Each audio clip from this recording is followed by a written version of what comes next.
ചരിത്ര വിജയം സ്വന്തമാക്കിയിരിക്കുകയാണ് ISRO. 2024 December 30 ആരംഭിച്ച സ്പാഡെക്സ് മിഷൻ ഇപ്പോൾ വിജയകരമായി തന്നെ പൂർത്തിയാക്കിയിരിക്കുകയാണ് ISRO. ഇതിനു മുൻപ് ഈ ദൗത്യം വിജയകരമായി പൂർത്തിയാക്കിയ വെറും 3 രാജ്യങ്ങൾ മാത്രമാണുള്ളത്. 1 America, 2 Russia, 3 China.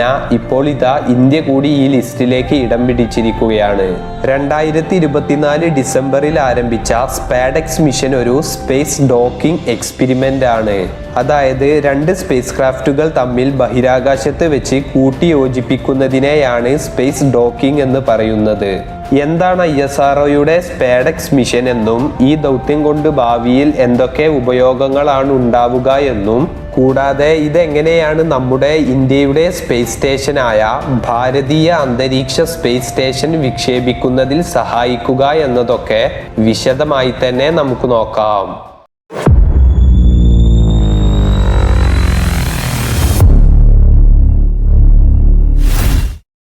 2024 December 30 India ഒരു ദൗത്യം ആരംഭിച്ചു. അത് നമ്മുടെ ബഹിരാകാശ യാത്രയിലെ ഏറ്റവും ചരിത്രപരമായ നിമിഷങ്ങളിൽ ഒന്നായിരുന്നു. ആ ദൗത്യമാണ് സ്പാഡെക്സ് മിഷൻ. ഇന്ന് നമ്മൾ ബഹിരാകാശ യാത്രയിൽ മറ്റു രാജ്യങ്ങളെ പോലെ തന്നെ മുന്നേറിക്കൊണ്ടിരിക്കുകയാണ്. എന്നാൽ ഒരിക്കൽ സോവിയറ്റ് യൂണിയനും അമേരിക്കയും ചന്ദ്രനിലേക്ക് മനുഷ്യരെ എത്തിക്കാൻ മത്സരിക്കുമ്പോൾ ഇന്ത്യ അന്ന് ജനങ്ങളുടെ പട്ടിണി മാറ്റാനും രാജ്യം പുനർനിർമ്മിക്കാനും വേണ്ടി പോരാടുകയായിരുന്നു. അമേരിക്ക ബഹിരാകാശ യാത്രികരെ ചന്ദ്രനിലേക്ക് അയക്കുമ്പോൾ നമ്മൾ കാളവണ്ടിയിൽ ഉപഗ്രഹങ്ങൾ പരീക്ഷണത്തിന് വേണ്ടി കൊണ്ടുപോകുകയായിരുന്നു. എന്നാൽ ഇന്ന് സ്പാഡെക്സ് മിഷൻ ആകാശത്തേക്ക് ഉയരുമ്പോൾ അത് ഇന്ത്യയുടെ ഭാവി ദൗത്യങ്ങളായ ഗഗയാൻ മിഷൻ, ചന്ദ്രയാൻ 4, അതുപോലെ തന്നെ നമ്മുടെ സ്പേസ് സ്റ്റേഷനായ ഭാരതീയ അന്തരീക്ഷ സ്പേസ് സ്റ്റേഷന്റെയൊക്കെ തുടക്കം കുറിക്കുകയാണ്. 2024 ഡിസംബർ 30 വിക്ഷേപിച്ച സ്പാഡെക്സ് മിഷൻ ഒരു സ്പേസ് ഡോക്കിംഗ് എക്സ്പെരിമെന്റ് ആണ്. സതീഷ് ധവാൻ സ്പേസ് സെന്ററിൽ നിന്നും PSLV C-16 എന്ന റോക്കറ്റിൽ SDX-01 ഉം SDX-02 എന്ന 2 പ്രധാനപ്പെട്ട സാറ്റലൈറ്റുകളും ഇതുകൂടാതെ 24 എക്സ്പെരിമെന്റൽ ടൂൾസുമാണ് ISRO വിക്ഷേപിച്ചത്. ഇതിലെ SDX-01 എന്ന സാറ്റലൈറ്റിനെ ചേസർ എന്നും SDX-02 എന്ന സാറ്റലൈറ്റിനെ ടാർഗറ്റ് എന്നുമാണ് വിളിക്കുന്നത്. ഈ ഓരോ ഉപഗ്രഹത്തിനും 220 കിലോഗ്രാം ഭാരമാണുള്ളത്.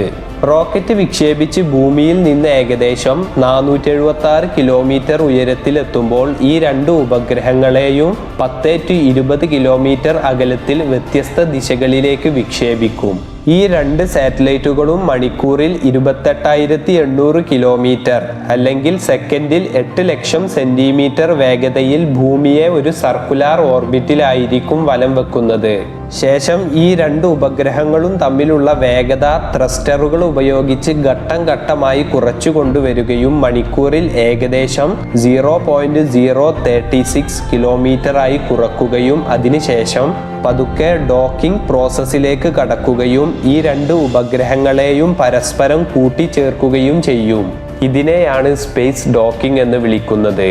എന്നാൽ ഈ പ്രക്രിയ വളരെ സങ്കീർണവും സൂക്ഷ്മവുമായി ചെയ്യേണ്ടതാണ്. ഒരു ചെറിയ പിഴവ് പോലും സംഭവിച്ചാൽ അത് കൂട്ടിയിടിക്ക് കാരണമാകും. 2024 ഡിസംബർ 30 സ്പാഡെക്സ് മിഷൻ വിക്ഷേപിക്കുന്നതിന് മുൻപ് ISROയുടെ ചെയർമാനായ S. സോമനാഥൻ പറഞ്ഞത് 2025 ജനുവരി 7 തന്നെ ഡോക്കിംഗ് നടക്കുമെന്നാണ്. എന്നാൽ ചില സാങ്കേതിക തകരാറുകൾ മൂലം ഡോക്കിംഗ് ജനുവരി 16 മാറ്റുകയും വിജയകരമായി തന്നെ ഡോക്കിംഗ് പൂർത്തിയാക്കുകയും ചെയ്തു. ഇതിന് ശേഷമാണ് അൺഡോക്കിംഗ് പ്രോസസ്സിലേക്ക് കടക്കുന്നത്. അൺഡോക്കിംഗ് ചെയ്തതിന് ശേഷം ഈ 2 സാറ്റലൈറ്റുകളും 2 വർഷത്തോളം ഭൂമിയെ ചുറ്റി വലയം ചെയ്തുകൊണ്ട് തന്നെ ഇരിക്കും. ഈ ദൗത്യം വിജയകരമായി പൂർത്തിയാക്കിയ വെറും 3 രാജ്യങ്ങൾ മാത്രമാണുള്ളത്.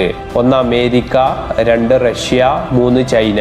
ഇതുകൂടാതെ പ്രൈവറ്റ് സ്പേസ് ഏജൻസിയായ എലോൺ മസ്കിന്റെ സ്പേസ് എക്സും ഇത് പൂർത്തിയാക്കിയിട്ടുണ്ട്. ഈ ലിസ്റ്റിലേക്ക് ഇപ്പോൾ ഇന്ത്യ കൂടി ഇടം പിടിച്ചിരിക്കുകയാണ്.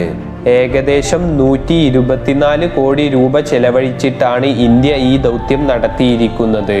എന്തിനാണ് ഇത്രയും പണം ചിലവഴിച്ച് ഈ ഡോക്കിംഗ് മിഷൻ നടത്തിയതെന്നും ഈ ദൗത്യം കൊണ്ട് നമുക്ക് ഭാവിയിൽ എന്തൊക്കെ നേട്ടങ്ങളാണ് ഉണ്ടാകാൻ പോകുന്നതെന്ന് വെച്ചാൽ, ഈ ഡോക്കിംഗ് സിസ്റ്റം കൊണ്ട് പരിഹരിക്കാൻ പോകുന്ന ആദ്യ പ്രശ്നം ഉപഗ്രഹ വിക്ഷേപണ ചെലവ് തന്നെയാണ്. അതായത് ഇന്നൊരു ഉപഗ്രഹത്തിന് ഇന്ധനം തീരുകയോ തകരാർ സംഭവിക്കുകയോ ചെയ്താൽ പുതിയൊരു ഉപഗ്രഹം വിക്ഷേപിക്കുകയേ നിവർത്തിയുള്ളൂ. അതുകൊണ്ട് തന്നെ ഇന്ന് ഓരോ ഉപഗ്രഹ വിക്ഷേപണങ്ങളും വളരെ ചിലവേറിയതാണ്. 1 കിലോ പേലോഡിന് ഏകദേശം $30,000 മുതൽ $40,000 വരെ ചിലവാകും. കൂടാതെ ഒരു പോളാർ സാറ്റലൈറ്റ് വിക്ഷേപണത്തിന് തന്നെ 250 കോടി രൂപ വരെ ചെലവാകും. എന്നാൽ ഡോക്കിംഗ് സിസ്റ്റം ഉണ്ടെങ്കിൽ അതുപയോഗിച്ച് ഉപഗ്രഹങ്ങളുടെ ഭ്രമണപഥത്തിൽ വെച്ച് തന്നെ നന്നാക്കാനും ഇന്ധനം നിറക്കാനും സാധിക്കും. കൂടാതെ ഉപഗ്രഹങ്ങളുടെ ആയുസ് 5 വർഷം കൂട്ടാനും കഴിയും. അതുകൊണ്ട് തന്നെ ഈ ഡോക്കിംഗ് സിസ്റ്റം ഇനി വരാനിരിക്കുന്ന ഇന്ത്യൻ ഉപഗ്രഹ പദ്ധതികളെ കൂടുതൽ ലാഭകരമാക്കാനും സഹായിക്കും.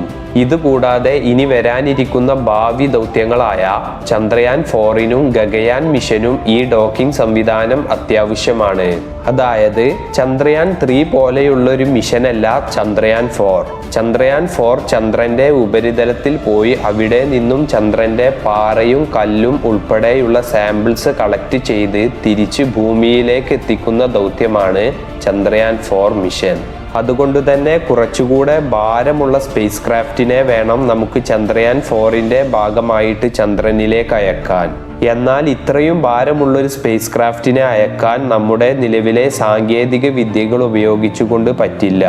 അതുകൊണ്ട് തന്നെ ഭാരക്കുറവുള്ള 2 ചെറിയ സാറ്റലൈറ്റുകളെയാണ് നമ്മൾ ചന്ദ്രയാൻ 4ന്റെ ഭാഗമായിട്ട് അയക്കുന്നത്. ഇത് സ്പേസിൽ എത്തിക്കഴിഞ്ഞാൽ ഈ 2 സാറ്റലൈറ്റും പരസ്പരം ഡോക്കിംഗ് ചെയ്യും. അതിനുശേഷമാണ് അത് ചന്ദ്രനിലേക്ക് പോവുക. അതായത് ഡോക്കിംഗ് സിസ്റ്റം ഇവിടെ അടിസ്ഥാനപരമായിട്ടും അത്യാവശ്യമാണ്. ഇതുപോലെ തന്നെ ഡോക്കിംഗ് സിസ്റ്റം അത്യാവശ്യമായ മറ്റൊരു ദൗത്യമാണ് ഗഗയാൻ മിഷൻ. 2028 കൂടി ഇന്ത്യക്കാരെ സ്പേസിൽ എത്തിക്കുന്ന ദൗത്യമാണ് ഗഗയാൻ മിഷൻ. ഇത് കഴിഞ്ഞ് 2035 കൂടി നമ്മുടെ സ്വന്തം സ്പേസ് സ്റ്റേഷനായ ഭാരതീയ അന്തരീക്ഷ സ്പേസ് സ്റ്റേഷൻ വിക്ഷേപിക്കും. പക്ഷേ ഭാരതീയ അന്തരീക്ഷ സ്പേസ് സ്റ്റേഷൻ ഒരു കെട്ടിടം പോലെയാണ്. അത് മുഴുവനായി ഒറ്റയടിക്ക് വിക്ഷേപിക്കാൻ സാധിക്കില്ല. പകരം ഓരോരോ ഭാഗങ്ങൾ ഘട്ടം ഘട്ടമായിട്ടേ വിക്ഷേപിക്കാൻ സാധിക്കുകയുള്ളൂ. അതിനുശേഷം ബഹിരാകാശത്ത് വെച്ച് ഈ ഭാഗങ്ങൾ പരസ്പരം ഡോക്കിംഗ് ചെയ്ത് കൂട്ടിച്ചേർക്കുകയാണ് വേണ്ടത്. ISS അഥവാ ഇന്റർനാഷണൽ സ്പേസ് സ്റ്റേഷനും ചൈനയുമൊക്കെ ഇങ്ങനെ തന്നെയാണ് ഇത് നടപ്പിലാക്കിയിട്ടുള്ളത്. ഇന്ത്യയും ഇത്തരത്തിൽ തന്നെ നടപ്പിലാക്കാനാണ് ഉദ്ദേശിക്കുന്നത്. എന്നാൽ ഇതിനും കൃത്യമായ ഡോക്കിംഗ് സംവിധാനം അത്യാവശ്യമാണ്. ഇനി വരാനിരിക്കുന്ന ഭാവി ദൗത്യങ്ങൾ വിജയകരമായി തന്നെ പൂർത്തിയാക്കാൻ സാധിച്ചാൽ ഇനി വരാൻ പോകുന്ന കുറച്ചു വർഷങ്ങൾക്കുള്ളിൽ തന്നെ ഇന്ത്യ സ്പേസിലെ ഒരു സൂപ്പർ പവറായിട്ട് മാറിയിട്ടുണ്ടായിരിക്കും. ഇതുപോലെയുള്ള കൂടുതൽ ഇൻട്രസ്റ്റിംഗും ഇൻഫോർമേറ്റീവുമായിട്ടുള്ള വീഡിയോസിന് വേണ്ടി ചാനൽ സബ്സ്ക്രൈബ് ചെയ്യുക.